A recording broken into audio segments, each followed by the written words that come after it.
coming to you live, I think, here from Dale, sitting in China's southwestern Yunnan province on the shores of Erhai Lake.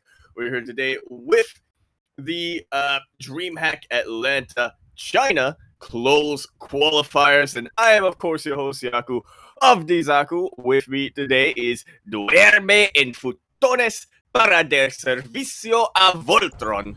Like, _ VIP. How we doing, Light? What is up, Yaku? We are back. We are back from casting DreamHack North America in the morning, DreamHack Oceania in the afternoon, and now we are back with our final broadcast of the night in the evening as we get a little bit of a pause, and hopefully everything is okay here. For those wondering, this is, of course, the closed qualifiers. We have 8 amazing players, and only 4 will advance on to the main event. Indeed, and we are starting it. We're starting it off with 2, I would say, appropriate players, but there's definitely one that we're casting right now who I have my eyes entirely on. We missed him so many times in DreamHack qualifiers, but finally, Light, we have our chance to cast Jim. Let's go. It's been so long, oh so long. We haven't been able to cover him, but he is here. There he is indeed, and we are going to be starting it off on inside and out. We're in the top right-hand corner map, starting all the way in the top right-hand corner. We, of course, have our red Zerg player coming down from the land of China. He's going to be representing the Starved Camels, but I won't hold that against him. You may know him as Rika. We know him as Silky. And spawning in the bottom left-hand corner of Inside and Out, we have the Chinese Protoss player himself representing Invictus Gaming. He was here before time. It is Jim. He was here before time. He was here before coffee. I don't think he was here before XY or Silky. I think He was here before Cloudy? He was definitely here before Cloudy, but yeah, definitely one of the original... Well, I guess not the original IG players, but he was definitely of that breed of very successful foreign players, especially in Heart of Swarm. Yeah, Jim definitely had his time in the sun. I'm really curious here. He started competing back in 2011, so yeah, long time ago. He has been here for a long time, and he is an amazing player. Likewise, Silky is also a bit of a veteran to the scene, to be fair. There's a reason why he is on Team Starving Camels, as, you know, they are the more older flock amongst the group, other than Firefly, of course. Yeah, it's really great to be here. Also, I did think that maybe we wouldn't be able to cover the first round, but thankfully I was able to scuff down as much food as possible, have a quick shower, and we are back after Oceania. Thanks, Abuelita. I have some water right here. Yes. Ooh. Yeah. I don't know what you mean. I'm just assuming it was. So yeah, we are getting to the ZvP, and I'm really excited because of a couple of things. One, Silky did go on a bit of a hiatus, basically retired for quite a long time. So we really haven't seen too much of Silky recently. Obviously good enough to qualify. Likewise for Jim, we haven't been able to cast him. Yeah, which is a bit of a shame because he's actually made it to a couple of these close qualifiers in the past. He's definitely been very active in the open qualifiers as well. But somehow, we just kept missing him. Yeah, somehow we did just keep missing him, but at least this time we are not, and we already see a little bit of a difference. This is why I love some of the other regions, because they just open up their own way. We do not have a Stargate opener. We are going back to the land of Glaive Adepts. Back to the land before time. This is what Jim likes to do quite a bit here. Not too fond of those Stargate styles or any sort of Stargate openers. I think you really have to be watching Jeshe or Cyan if you're looking for that in the Chinese region. Yeah, exactly. And we'll see how this goes here for Jim, because for the time being, we only have 3 gateways, so very uncommitted, and there we go. He is indeed going for a 3rd base, but unfortunately, there are Lings here to deny him. Yeah, it is only 2 Lings, but of course, this gives Silky such a good scout. The Adepts kind of reveal themselves. The fact that there are 2 of them shouldn't be too much of a tell, but Silky should be double checking anyway, just to be sure. Yeah, I mean, I like this from Silky. We already have a Bailey Nest on the way, so he's going to be getting ready with that Leasling Bane, which can be an answer to Glaive Adepts. And again, this is also, bearing in mind, a Glaive Adept opener without a Robo, so this isn't committed. We're just going to warp in Adepts back at home, and they're going to shade across the map. Yeah, 5, wait. Yes, 5, I can count. 5 Adepts making their way across the map right now, and this is still something that can do a lot of damage. Silky, thankfully, is making a ton of Zerglings to try to catch these off guard, but it only takes one missed shade, like, to completely mess up a mineral line. Oh yeah, exactly, but already we have a full surround here from these Lings. The Adepts are going to be going down. There's only 3, 2 Adepts, 1 Adept remaining. It will shade into the main base, but with only 1 Adept, it's not going to be able to do too much. It does get 1 drone for its troubles. That is it. A very decisive defense here from Silky. He saw the shade, he's focused every single unit he had on it, both Lings and Queens. And if that Jim makes it out of that attack with nothing but scouting information, in fact, he's going to be scrambling for a defense. Yeah, here we go. We have a Ling Bane counterattack. What I was about to say is that, Silky did cut workers very early on. Almost as if he was preparing for a 4-gate Glaive Adept. So because of that, he's actually behind in the worker count, which is not something you usually see, which is why this push needs to deal damage. And the Banelings are trying to connect. Thankfully, the wall is a wall. Most of the gateway units have gone down. Lings are getting a nice surround on top of these Zealots. I'm not convinced that's going to be enough, and neither is Silky. He will back away, and Jim has held. He has held, but he needs to get his reinforcements ready and waiting because Silky has not continued droning. We have more Lings in production. We have +1 melee on the way. We have more Bailings as well. Silky is falling further and further behind in the economy and further ahead in terms of the army. Yeah, he is. Well, I guess not quite all in at this point because he's still trying to get a 4th base up and running, but still, he needs to do a lot more damage. It's difficult to imagine a scenario where he just out-macros his way out of this deficit. Yeah, exactly. At a certain point, Silky may just have to turn around and start droning. We also had a decent target fire there. One of the Banelings did go down. We do see that Silky is even double expanding, or at least getting a 4th base and working on a macro hatch. There we go. Finally, we have drones. There we go. There's still plenty of Lings out on the map. +1 is about to finish up pretty soon. So Silky is actually not going to try to take advantage of that. He is still... I do appreciate that he's still being very active. You know, he's still spreading creep as much as possible. But I guess he has realized that this 3rd base, at least, of Jim is completely... It's completely unassailable. Yeah, impenetrable. Impregnable. Yeah, he's got protection. That, yeah. Exactly. He's got his guns pointing where they need to be. There you go. We do have a double hallucinated scout as well, going into the main base and going towards the 3rd. Everything gets scouted, confirming the lack of lair, or at least the lair here at the 3rd base location. Instead, we do see commitment into Roaches, so Ling Bane Roach Ravager seems to be the composition of choice here for Silky. He is catching up in terms of the drone count quite well. We are up to 70, which is nice. Still not ideal though, and Jim has been looking pretty comfortable so far as he himself is looking to tech up. That's the power of the macro hatch, man. So that's so much lever to work off of, but I do think you're right. The time for Silky to make drones has passed a long time ago, and Jim is well aware of that. Yeah, exactly. Jim even working on his own 4th base, and the pressure is on Silky to make something happen. We have 30 more Lings on the way, +2 melee, as well as Bailing speed. I do think that he plans to hit a certain kind of timing here, and I mean, he is kind of set up. You know, the rocks have been cleaned up on the left-hand side, and this position is okay here for Jim, but honestly quite vulnerable. Like, we are really lacking in splash damage. It's taking a long time here to get into either Colossus or Disruptors. Yeah, he's gonna have to have the most perfect force fields in the world. Up! If he wants to take on this army. He gets immediately surrounded on creep as well. There was a blink, but blink is now on cooldown. A couple of vials do land on the stalkers rather than the force fields.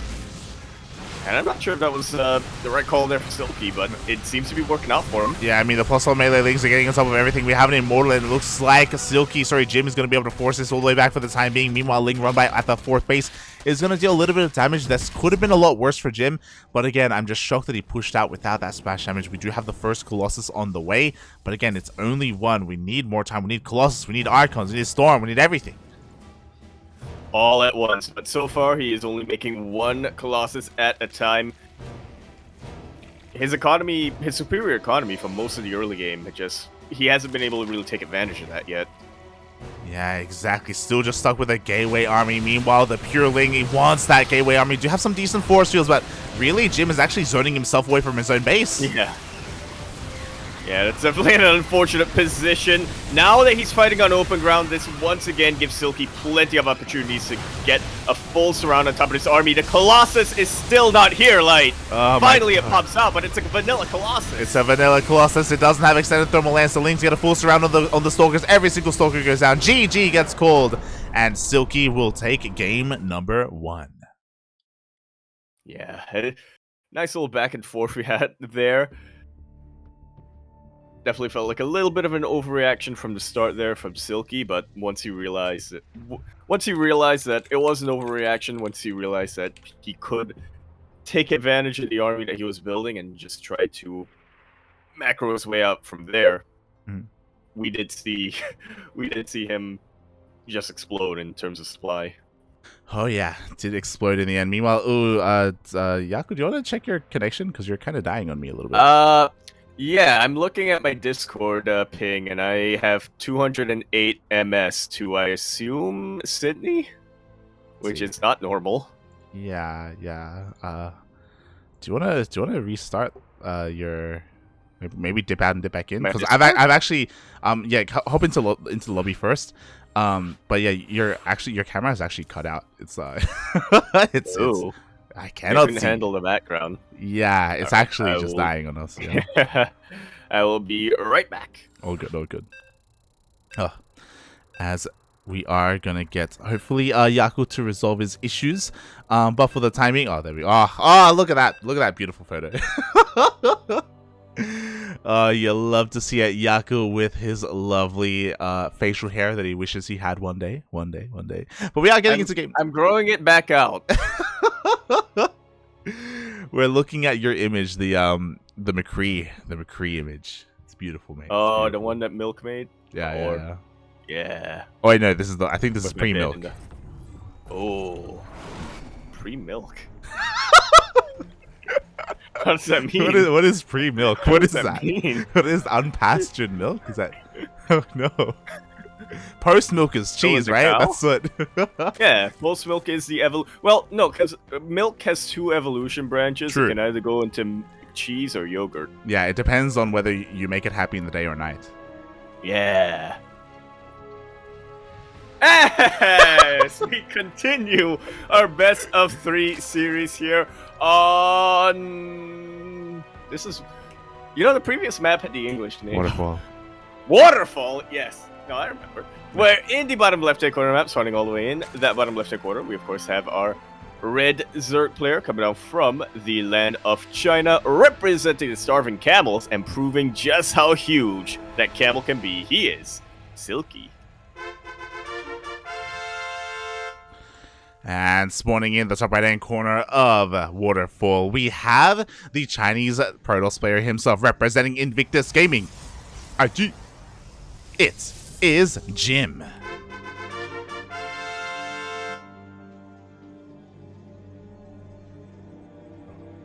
Now, we definitely questioned a couple of the choices that Jim made in the previous game when it came to his unit composition. And when I was looking at it, I was thinking, alright, well, this kind of makes sense because Jim was one of the pioneers of playing a Protoss style that works well on high ping, a very non-micro-focused composition. But then I looked at what he had, force fields and stalkers, and I thought, wait, no, this is a very, very micro-intensive composition. Oh god, it's the complete opposite. It is the complete opposite, mate. It is, and it was really interesting to see Jim whip that out there in the first game. I do really appreciate his economic state. It was actually insanely good, and he did really well defending against the initial Ling Bane, but his progression into the mid game was lacking a little bit. And it was really something that he would have benefited from, whether it was splash damage or even, there's a reason why triple Oracle openers are so common, because they help against Lings, for example, which is what he was struggling against those surrounds on his Stalkers. So yeah, it's interesting how things shaped up, especially because, fun fact, after Glaives, he actually got Charge. And he got Blink. Really? Yeah. Oh. He got Glaives, then he got Charge, then he got Blink. But he like never made use of the Chargelets. That is definitely odd. But it wouldn't be a gym game if we weren't questioning things a little bit. He may not be the most unorthodox player, but he always adds his own spin to things, and it's always very satisfying figuring out the logic behind them, because there is a logic. Oh yeah, definitely, 100%. As we get into our next game, I have heard that there are some robotic issues, so I'm going to be switching the Discord server over to US West, and hopefully that does. Is that better than Sydney? You know what? Let's actually go to Singapore. Let's go to Singapore. Give me a moment. Alrighty then. Okay, here we go. As we are getting into our game, we do see another Glaive Adept opener here from Jim, but Silky doing something very different. That is a lot of roaches coming out from our Red Zerg player. It was actually a bit of a roach rush, and this is something that Jim completely did not scout after. His initial probe was denied. The wall was a wall until it wasn't, and honestly, we may not even see the roaches come to fruition. Thankfully, Silky was quick to re-wall and to get a couple more units, but that could have been a very, very different end to our game. Yeah, it could have been a little bit premature to say the least. Meanwhile, here we go. Silky is just hammering on that pressure. We have one shield battery behind this, but I do not believe that. Yeah, Jim, he's going for a third. He doesn't realize how all in this is. He's still going for the third. He's still grabbing the third with this queen and with these roaches over here. One of these gateways has been depowered. That's a lot of production that just won't be available to Silky. Yeah, exactly. The roaches, they bust on 4. GG gets called, and Silky takes the series 2-0 in a less than 5-minute game 2. Wow. I was hoping that we would see Jim kind of change the weaknesses that he had in the first game, you know, maybe get splash damage earlier on, but Silky had other plans.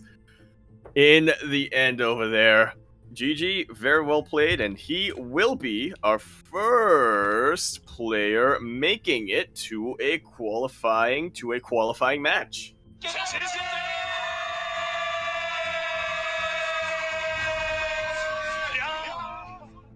I didn't even have time to prepare the GGs.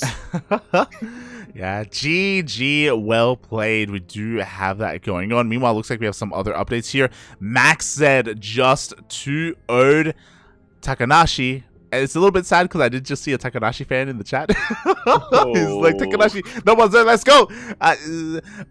Yeah, unfortunately, Max said was able to take him down, and that means we have our first qualifying match. Indeed we do. It will be another PvZ coming down here from another IG versus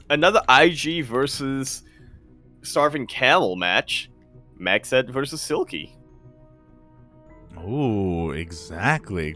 So Max is going to be looking to get his revenge here, and even though there's a lot of history and a lot of respect to be given to Jim, Maxed, I would say, is more in form and a bit of a level above Jim at the moment. I would definitely say so. I mean, a lot of time we just didn't really know what Jim's form was looking like, just because, again, we were left a lot in the dark, but now we get a little bit of a glimpse of that, and we know that Maxed has been a lot more active than Jim. Mm-hmm.